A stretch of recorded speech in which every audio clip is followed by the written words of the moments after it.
Welcome to Heroic Lives. My name is Michael Kress. Today we're going to look at the original consecration. Many of you have heard about the Russian consecration and all of the controversy about that. That really belongs to the 20th and maybe 21st century. This is the 17th century and 18th century. I'm talking about the Consecration of France.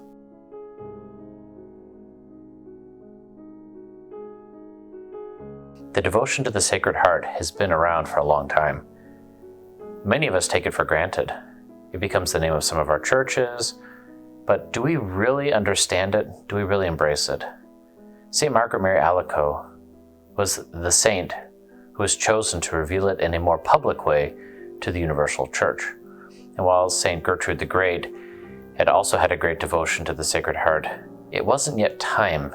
It had been reserved for a darker period in human history, a period in which the faith was on the decline. The Sacred Heart was going to be a gift to France. St. Margaret Mary Alacoque was going to be the one to do so.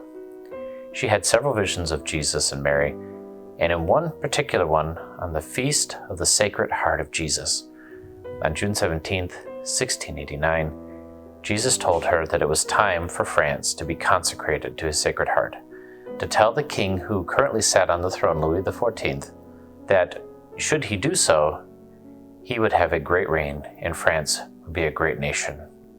His actual birth was attributed to a devotion to the infant Jesus. Louis XIV ignored it. And a few months later, in October, St. Margaret Mary inquired into why nothing had happened. Well, it was obvious Jesus had asked for this. There was never any response. And in 1690, she died. King Louis XIV would concern himself with the world. He'd be more interested in Voltaire than he would in the Sacred Heart. He never would bring the Sacred Heart upon his banner. And France, though it seemed to have some worldly successes in his lifetime, and he did live quite long and had, by secular standards, a pretty successful life as a king and a long reigning king, he died and went on to his own judgment. And France continued on its path with no consecration. Louis XV is famously known for debauchery, for disinterest in being a king and leading the nation at all. And he certainly did not consecrate France to the Sacred Heart. And finally, the third Louis, Louis XVI. Many of us know about Louis XVI because he's the one ultimately who was beheaded during the French Revolution. Louis XVI also didn't take it very seriously, and he did not consecrate France. He tried to live a better life than his father, Louis XV, and in some ways he did, but it was too late. The powerful forces against the church were growing in France.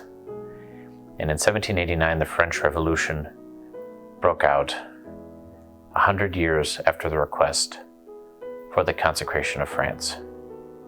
It'd be in that year that a National Assembly would claim power, and therefore the king did not have it. Even the king would acquiesce shortly thereafter and recognize the civil authority of the National Assembly. King Louis could have potentially still saved things at this stage. He still was the king and hadn't been formally dethroned or abdicated.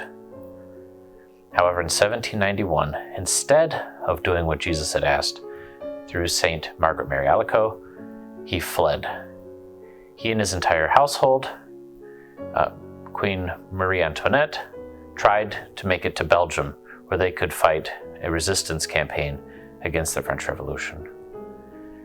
There, Louis, on the route to Belgium, stepped out of his carriage, stretched, because he had been sitting too long. He was recognized because his face was on all the money in the country.